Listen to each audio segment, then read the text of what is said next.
Bismillahirrahmanirrahim.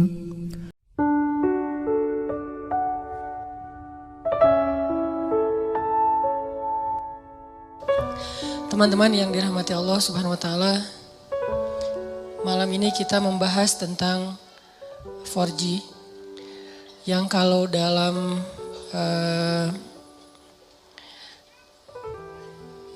handphone kita atau smartphone kita itu salah satu akses agar kita lebih cepat dalam mendownload atau dalam menjalankan aplikasi di handphone kita.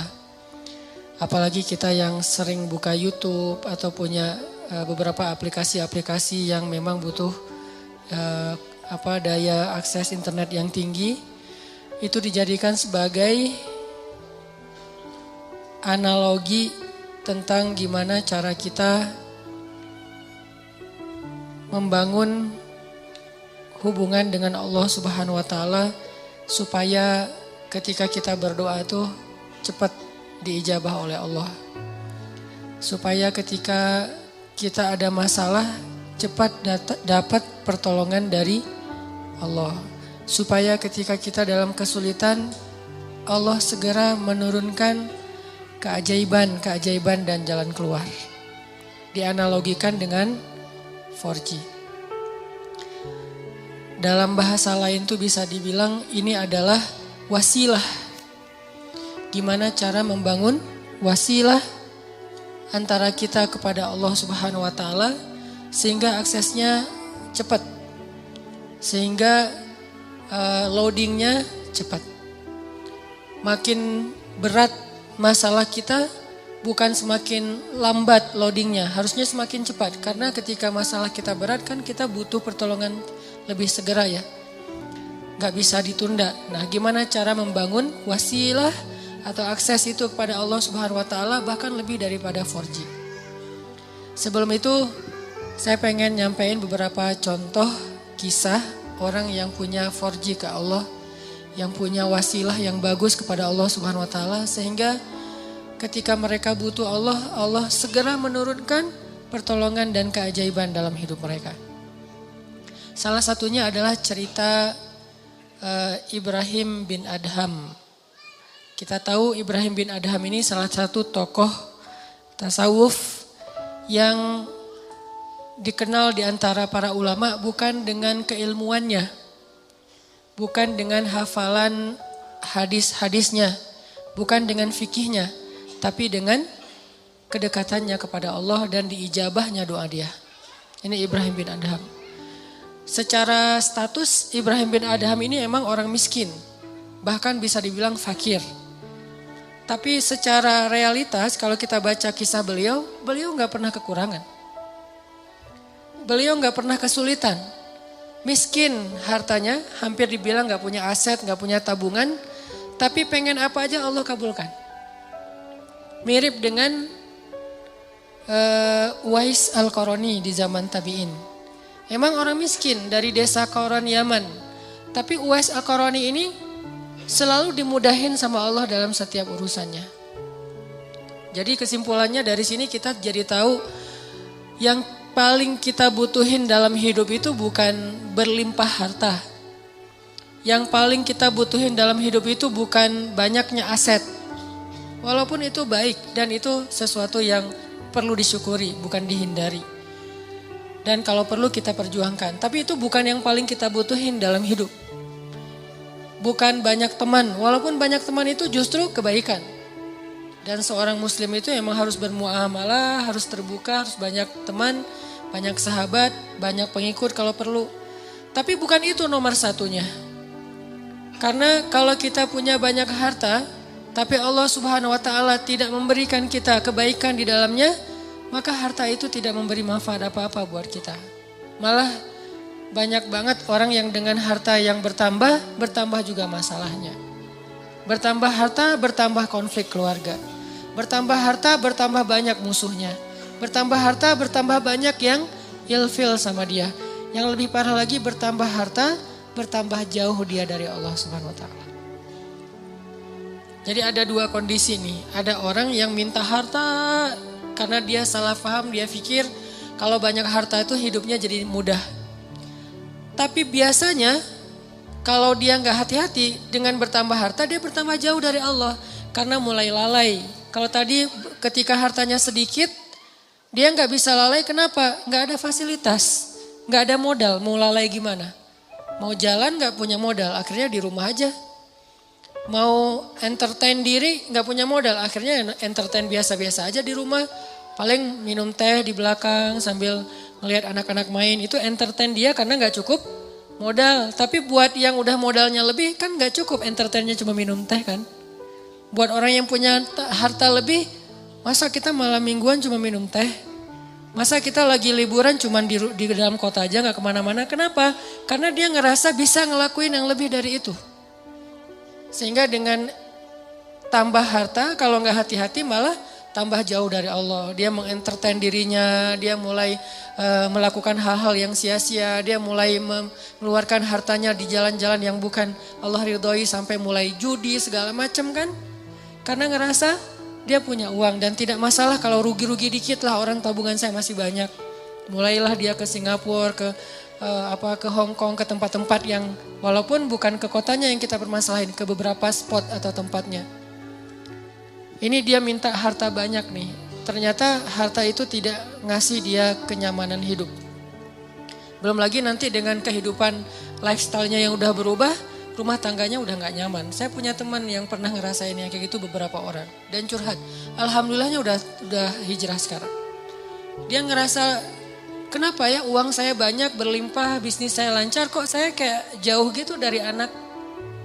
Hampir saya gak pernah duduk bareng dengan anak, gak pernah dengerin mereka curhat, gak pernah nemenin anak saya main. Bahkan nganterin sekolah atau jemput sekolah aja jarang. Saya pikir dengan memfasilitasi kebutuhan anak saya berarti saya udah sayang sama dia. Udah ada mobil pribadi khusus buat istri, buat anak, ada 3 anak masing-masing 1 mobil. Dengan alasan yang masih logis. Kalau 1 mobil bertiga gak efektif karena sekolahnya jauh-jauh takut telat. Belum lagi nanti pulang sekolahnya beda waktu, kan gak nyaman. Akhirnya dikasihlah 3 mobil dan itu logis sebetulnya. Dengan 3 driver. Bayar sekolah yang paling mahal. Kemudian di rumah masing-masing kamar tuh ada entertainnya dengan layar besar, layar datar gede dan segala macam, ada game segala macam. Pokoknya kehidupannya tuh udah sangat terfasilitasi, tapi kok gak happy. Mungkin mereka gak ngeluh masalah kurang makan, gak ngeluh masalah kurang biaya, tapi mengeluh kurang sentuhan dari orang tua. Dia ngerasain itu. Karena semakin dia sukses, jaringan dia semakin luas, terus kerjaan dia semakin banyak, deadline-nya makin banyak yang mengepres dia, bikin dia benar-benar dalam keadaan stres tinggi. Belum lagi nanti tuntutan entertainnya lebih besar karena teman-temannya berharap ke dia. Kayak misalnya kita ada duit, pasti teman kita pengen ditraktirin. Kalau kita nggak punya duit, nggak ada yang ngajak kita karena nggak bakal ditraktirin. Jadi diam aja di rumah kan ya. Kalau misalnya dianggap kita sukses, kapan nih makan-makan, kan suka gitu tuh. Kita baru dapat job nih, atau baru diterima kerja, atau baru selesai bisnis. Kapan nih makan-makan? Dan itu hal yang sangat wajar, natural terjadi. Sehingga keluar rumah pagi, pulang sore, malam harus keluar lagi buat entertain tamu segala macam. Dia punya beberapa Ferrari. Kadang-kadang balapan lagi, malam minggu balapan. Gak bahagia. Sampai akhirnya dia banting setir. Dia tinggalkan semua itu, bahkan dia suka main ke Alexis dulu tuh. Dia bilang 1 malam tuh bohong kalau orang bilang di sana biasa-biasa aja. Saya 1 malam ngabisin di situ 150 juta Ustadz. 150 juta 1 malam. Ini kata dia ya, bukan kata saya. Ya saya mah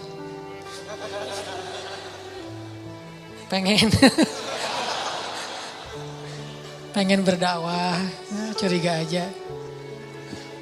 Enggak lah. Niatnya berdakwah, pulang nauzubillah gitu. Dia 150 juta semalam menghabiskan di sana. Dan dia tahu beberapa orang tamu-tamunya yang dibawa ke sana tuh. Jadi wajar kalau uang ratusan juta juga gak cukup, buat entertain aja udah sekian. Belum lagi yang istrinya, yang tas Hermès-nya berapa sekali beli, sekali belanja. Belum lagi nanti biasanya kebutuhan mereka kan bertambah sesuai dengan kemampuan ya. Kayak misalnya tadinya kalau masih kemampuannya terbatas, naiknya motor bebek yang ngisi bensinnya paling Pertalite. Dan itu juga berapa sih sebulan gitu kan. Kalau udah yang cc-nya 4.000 mobil, belum lagi motornya, dari pajaknya aja udah beda. Dari servisnya aja udah beda. Pasti drivernya beda, harga driver mobil Avanza sama driver yang udah pakai mobil-mobil mewah tertentu, pasti beda harganya. Berarti bertambah kebutuhan bulanannya nih. Belum lagi mereka kalau mau tadi entertain itu udah beda seleranya. Kalau misalnya duit udah banyak, udah gak mau lagi jalan-jalannya dalam negeri dong. Minimal Singapura. Lagian kadang-kadang udah sampai ada kesan, bosan ke Singapura. Ke Singapura bosan. Kemana tuh? Ke Jepang? Bosan. Kemana? Ke Hong Kong, bosan juga. Jadi banyak kota, banyak negara udah bosan. Maunya entah ke kutub atau ke planet lain gitu. Saking banyaknya duit. Dan itu natural terjadi loh. Pasti kayak gitu. Gak usah jauh-jauh, kita aja kadang ngerasain walaupun bukan masalah bab luar negeri ya. Kayak misalnya tadinya jajan di warung juga udah cukup. Ketika nambah uang harus di mall. Yang tadinya beli baju tuh cuman di pasar, Andir juga cukup. Sekarang harus ke PVJ, ke TSB. Kenapa beda? Karena kemampuannya udah bertambah, jadi seleranya juga nambah. Rasa-rasanya pakai baju yang gak ada brand itu kayak malu gitu. Ketika kita udah punya kemampuan, lebih semuanya harus branded. Kehitung aja dari ujung kepala sampai ujung kakinya itu berapa juta. Satu ini aja udah, kadang sepatu di rumahnya itu sampai beberapa lusin. Ada yang udah sampai lupa, saya punya sepatu itu ya sampai kayak gitu. Artinya ini kalau Allah kasih harta doang, bukan harta doang ya. Karena kalau harta masih ada kalimat berkah, baik. Jadi jangan menjudge orang kaya, bukan. Kalau cuman harta doang, ini kondisinya kayak gitu. Satu lagi kondisinya gak dikasih harta, tapi Allah kasih sayang Allah. Allah kasih perhatian Allah. Allah bikin dia jadi preferred hamba, jadi VIP. Dia mungkin gak punya harta, tapi ketika dia butuh ada aja. Allah ngasih dia kebaikan sesuai dengan kebutuhan dia. Ya Allah, saya udah lama nih ngontrak pengen punya rumah sendiri. Tiba-tiba Allah mudahin rezekinya bisa beli. Udah gitu normal lagi rezekinya. Ya Allah, kayaknya saya butuh kendaraan biar lebih nyaman dalam beraktivitas. Biar lebih nyaman saya ngelakuin kegiatan-kegiatan sosial. Biar lebih nyaman saya berdakwah kalau dia seorang dai. Allah kasih harta, beli mobil sesuai dengan kebutuhan dia, akhirnya normal lagi. Jadi grafiknya itu sesuai kebutuhan. Bukan naik, dia gak butuh dan itu bahaya. Dia grafik rezekinya naik, sementara gak berbanding lurus dengan kebutuhan, itu malah jadi bahaya. Akhirnya larinya kemana? Ke entertain. Kalau grafik rezekinya naik sesuai kebutuhan, itu akan istilahnya berkah, bermanfaat banget. Kayak misalnya tiba-tiba dia dikasih rezeki karena emang bentar lagi anaknya mau sakit. Sebelumnya Allah udah siapin. Tiba-tiba dapat beberapa usaha, proyek dan segala macam. Dapat untung anaknya sakit. Jangan langsung suudzon sama Allah. Kayaknya gak bisa nih saya dapat uang sedikit langsung dikasih ujian. Bukan.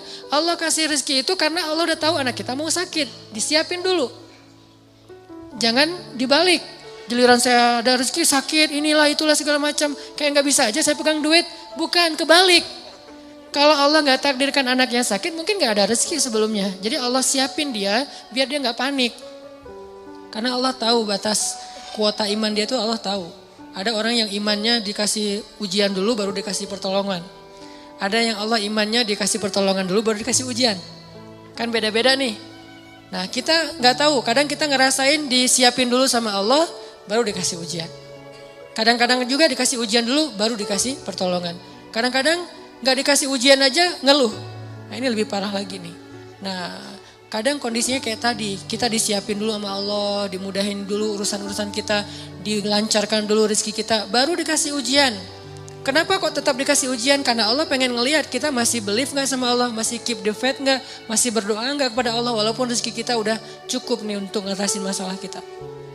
Akhirnya kita pakai rezeki itu. Dan Allah pengen nguji juga. Kira-kira kita berat gak nih dengan ujian itu ketika Allah sudah memberi kita rezeki. Dapat uang misalnya baru kemarin ada project gitu dapat 100 juta. Udah gitu terjadi musibah, anak sakit, habis setengahnya 50 juta.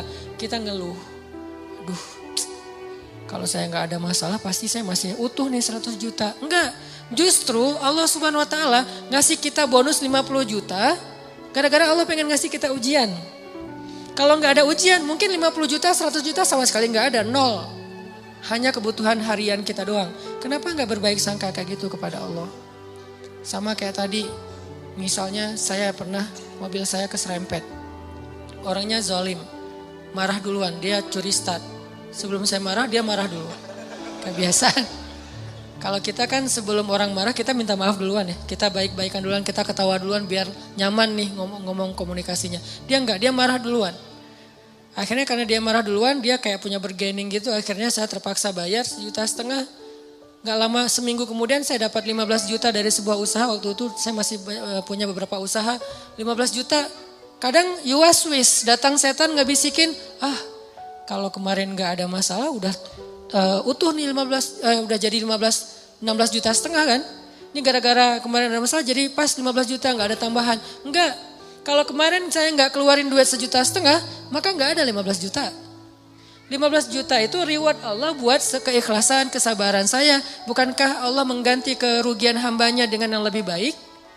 Jadi logika ke Allahnya kayak gitu. Sehingga ada hamba yang kalau kita lihat dia nggak punya aset yang berlebih, ada sih cuman nggak banyak-banyak amat, nggak punya tabungan yang kayak gimana gitu, biasa aja tabungannya, masih normal banget, bahkan sedikit riskan. Ini gimana kalau anaknya sakit nggak ada duit? Kan ada Allah. Ini bukan kata-kata pasrah ya, ini kata-kata tawakal. Beda pasrah sama tawakal. Pasrah nggak berikhtiar, tawakal tetap ikhtiar, tapi ikhtiar itu tangan, hatinya bergantung kepada Allah. Jangan sampai hati bergantung ke tangan. Jadi kalau tangan gak megang duit, hati resah. Harusnya tangan mah megang duit, megang emas, megang perak, megang apa aja. Itu gak ngaruh ke hati orang, hatinya gantungnya ke Allah. Bukankah di antara arti ikhlas itu adalah tidak ada bedanya antara emas dengan batu? Di mata orang yang beriman, tidak ada bedanya emas dengan batu. Sama di mata dia. Gak membuat dia lebih bahagia gara-gara dia pegang emas. Gak membuat dia berkeluh kesah gara-gara dia megang batu. Biasa aja. Dia manfaatkan emas, dia syukuri, dia sedekah, dia pakai untuk fasilitas dirinya, dia berikan hak-hak orang yang ada di dalamnya. Kalau dia megang batu, ya sudah, dia bersabar. Jadi gak ngaruh buat dia, karena hatinya di langit bukan di bumi, cuman tubuhnya yang di bumi. Karena kita kan terdiri dari 2 elemen ya, ada roh, ada jasad. Roh kita berasal dari langit, jasad kita berasal dari bumi, diciptakan dari tanah, itu jasad. Tapi roh itu tiupan Allah. Sehingga harus kembali kepada fitrah masing-masing. Roh itu adanya hati. Maka hati kita harus selalu terikat dengan langit. Walaupun realitasnya tubuh kita tetap berada dan berpijak di bumi. Jangan sampai hati ikut-ikutan berpijak di bumi. Inilah yang jadi bahaya. Ketika hati kita udah berpijak di bumi, saat itu kita keluh kesah, saat itu kita kurang bersyukur, saat itu kita jadi banyak masalah. Jadi ada kayak keresahan gitu. Oh, dia asetnya pas-pasan, tabungannya sedikit. Kalau anaknya sakit gimana? Kalau dia ada masalah nanti gimana? Dia pakai apa? Dia asuransi nggak ikut segala macam. Ini kalimat-kalimat orang yang mungkin masih lebih percaya kepada fasilitas harta daripada hubungan dengan Allah. Ini saya lagi ngomongin hati ya, tidak ngomongin bab ikhtiar.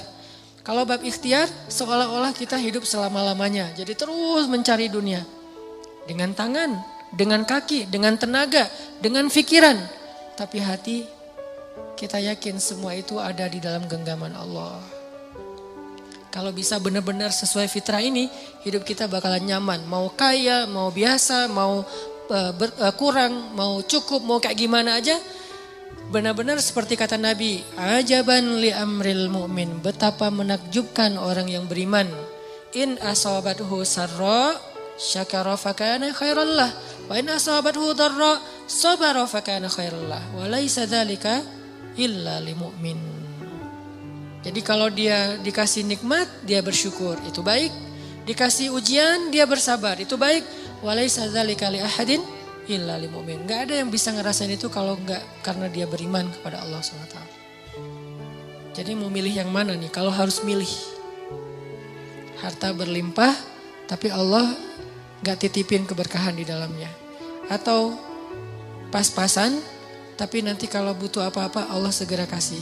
Kira-kira kalau mau jujur banget kita mau pilih yang mana? Gak ada yang ketiga. Cuman begitu doang nih. Karena kalau ada yang ketiga berarti kita gak belajar iman. Ketiga itu bonus, bukan bagian dari pilihan kita. Allah kasih. Walaupun kita selalu berharap yang terbaik kan. Harta yang banyak tapi juga Allah berkahi. Pengennya kayak gitu. Tapi itu namanya bukan ujian. Itu namanya karunia. Dan dalam karunia itu kita gak perlu bisa menunjukkan bahwa kita orang yang sabar. Gimana belajar sabar sementara hidup kita nyaman? Gimana kita mau disebut orang yang sabar? Gak ada masalah. Gimana kita mau disebut pemaaf? Gak ada yang buat salah kepada kita. Gimana kita mau disebut tawakal? Gak ada resiko dalam hidup kita. Terus gimana? Kalau mau disebut orang yang bertawakal harus ada resiko dalam hidup kita.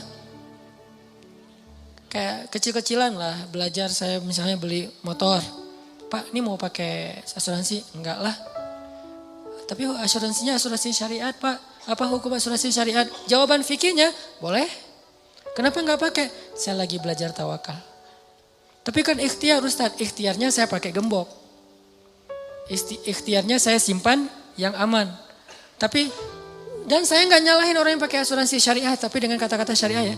Kalau asuransinya syariah menurut saya boleh. Karena ada kata syariah dan sudah ada tim ahlinya di situ secara fikih boleh segala macam. Tapi saya nggak jadi belajar tawakal menurut saya. Jadi nggak bergantung ke Allah. Jadi pas keluar jalan tuh, mobil saya kalau keserempet juga tinggal klaim. Doanya kadang-kadang lupa, sering lupa malah.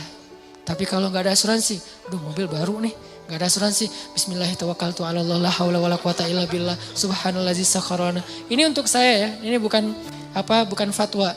Ini lebih ke semangat saya pribadi. Dan itu berasa banget. Dan ternyata benar. Doa itu ajaib banget. Udah baca doa masih kecelakaan. Kan diganti nanti seminggu kemudian. Kenapa kita harus suudzon sama Allah? Gak ada ruang buat suudzon kepada Allah. Gak ada ruang.